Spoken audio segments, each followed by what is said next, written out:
ABC Listen. Podcasts, radio, news, music and more. He's done it.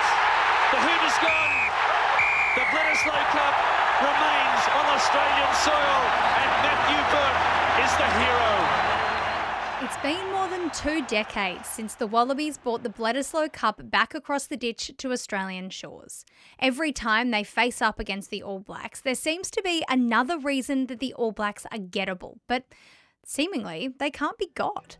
This time could be different. No, for real. The Wallabies are in form, drought-breaking wins in South Africa and stirring comebacks against Los Pumas. As for the All Blacks, they're a team built on winning, and in recent times, they're not doing a lot of it. They've lost 2 of their last 3, and the pressure in the land of the long white cloud is mounting. So is this the year? We ask a Wallaby.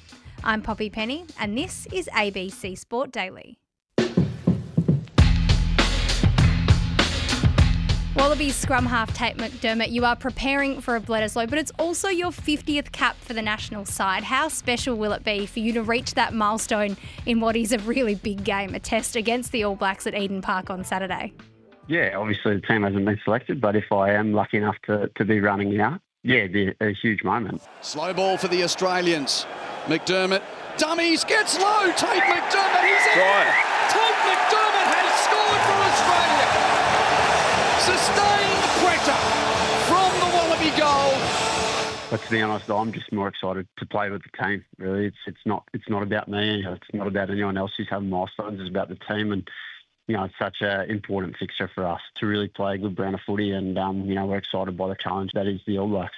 Yeah, the All Blacks have been a challenge for the Wallabies for some time, and I don't want to bring this up, but it has been more than 2 decades since the Bledisloe Cup came back from across the ditch. How much would this group like to be the team that does that? Is it a driving force, something you talk about?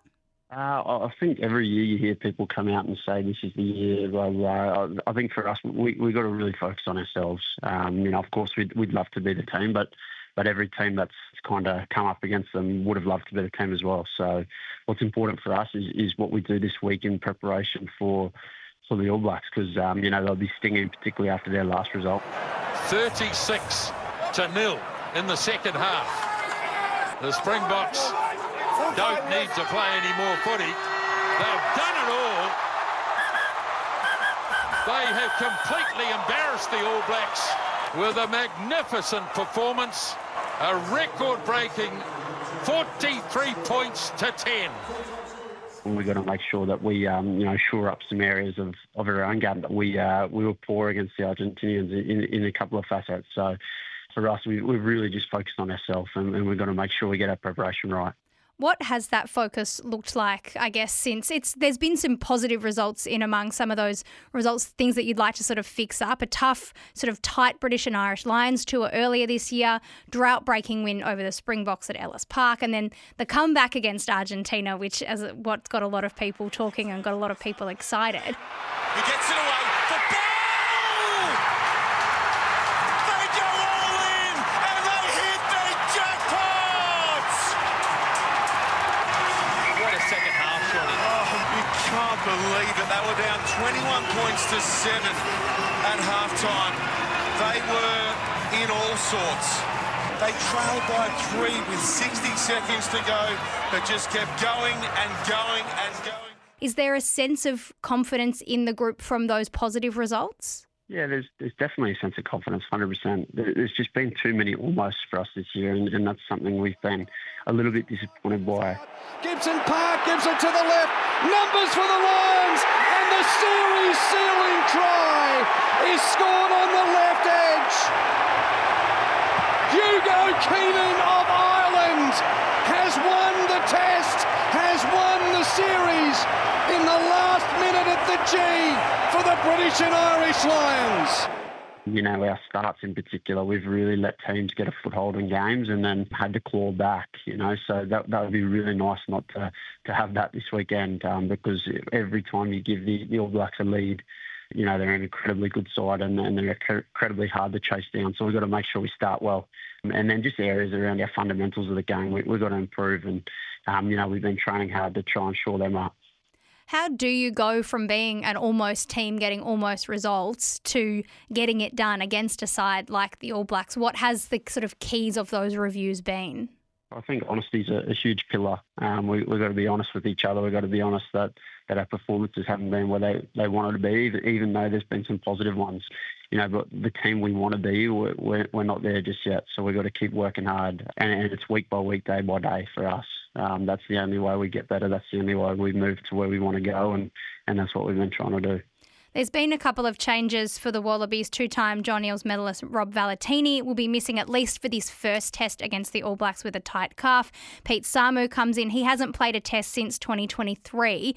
No Will Skelton for the first test makes that even more important. Are you confident in the depth that this group has? Yeah, it's something we've been building on. The depth is particularly in that back row and tight five department. It's something we've really tried to develop over the last couple of years. And there's troops in behind those guys. Obviously, they're huge losses. But you bring in someone like Pete Samu, who's won European Cups. He's won a lot with his French club and he's back playing in Australia. And he's also played very, very well when he has worn the gold jersey.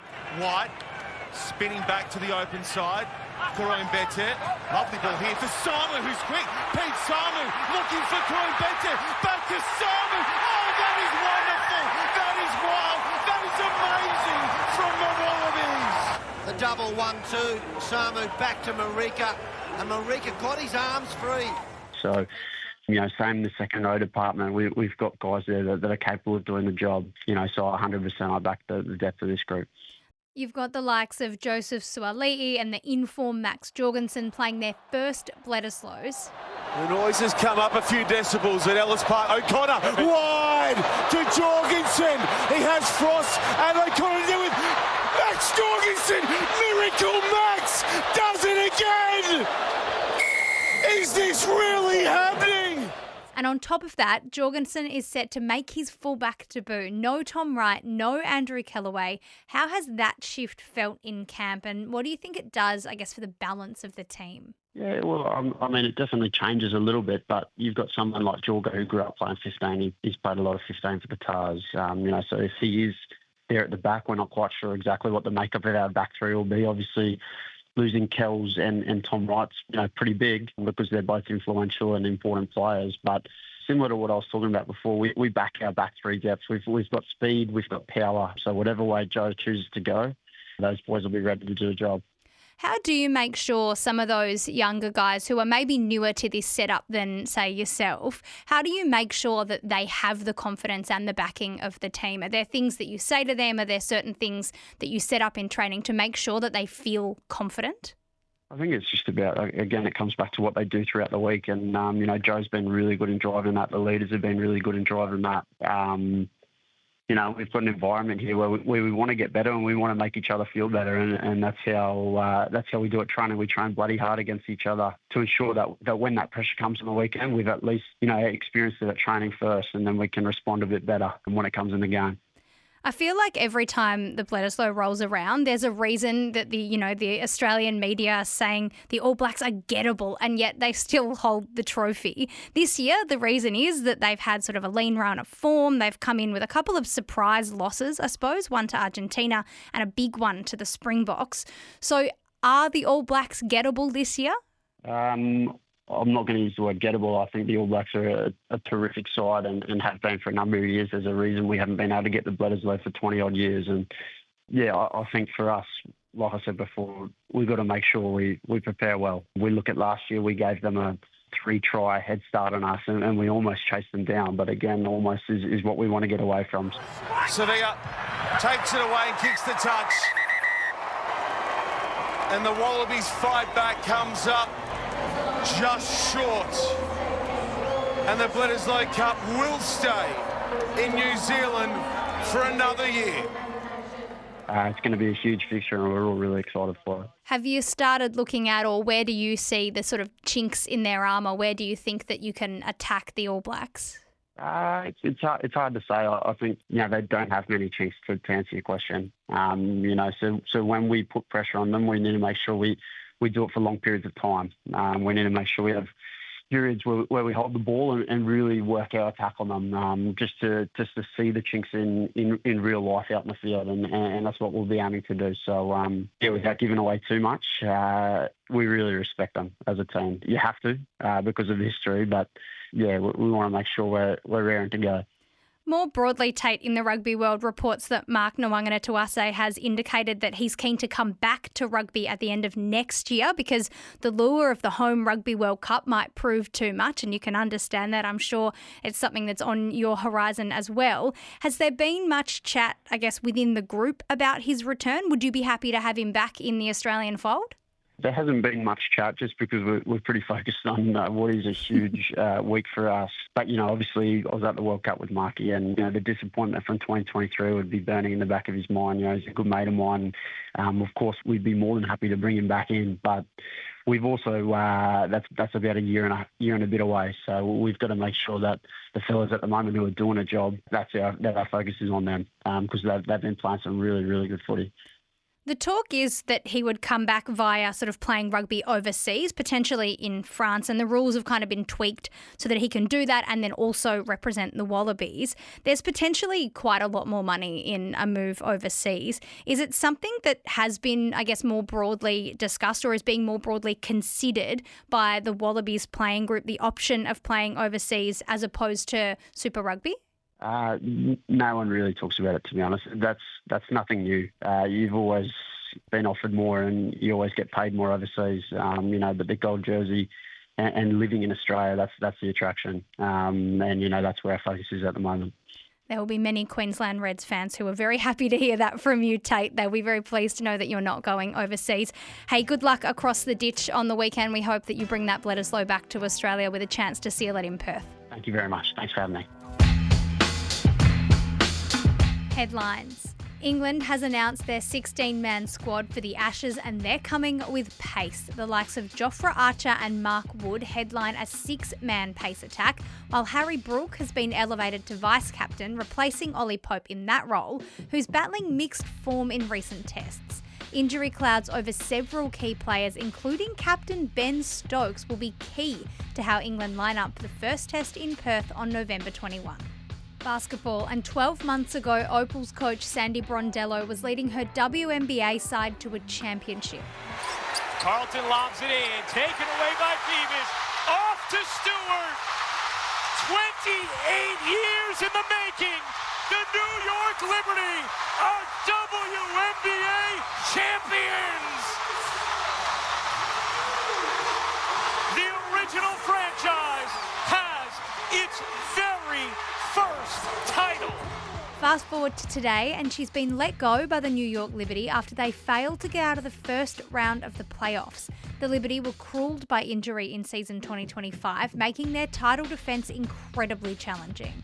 Brondello was at the helm for 4 seasons with a win-loss record of 107-53, making her the winningest coach in franchise history. She remains the Opals coach and has her eyes firmly set on the 2028 LA Olympics.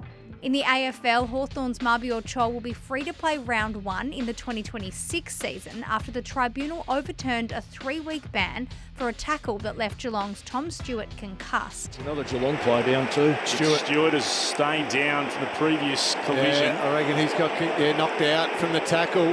Chol right in his back. And his wrist, he's holding his wrist. Joel's taking him to ground from that tackle. He got the hand pass out and then his head just clattered into the turf and his arms locked up. The tribunal found that a tangle of legs and the fact that another player was also involved in the tackle meant there were things out of the Hawks' control, so it was deemed a footballing accident. Stewart will miss this weekend's grand final, though, under the league's concussion protocols.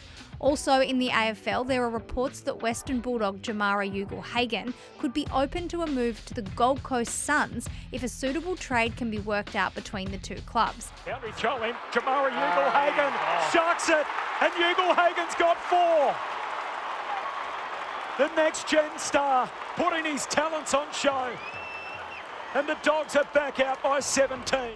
The 2020 number 1 pick didn't play a game in 2025 as he dealt with personal issues, but remains contracted to the Dogs in 2026. I'm Poppy Penny and this is ABC Sport Daily, produced by Phil Pryor. Thanks to Stan Sport, Rugby Australia and ESPN for the extra audio used in this episode. Discover more great ABC podcasts, live radio and exclusives on the ABC Listen app.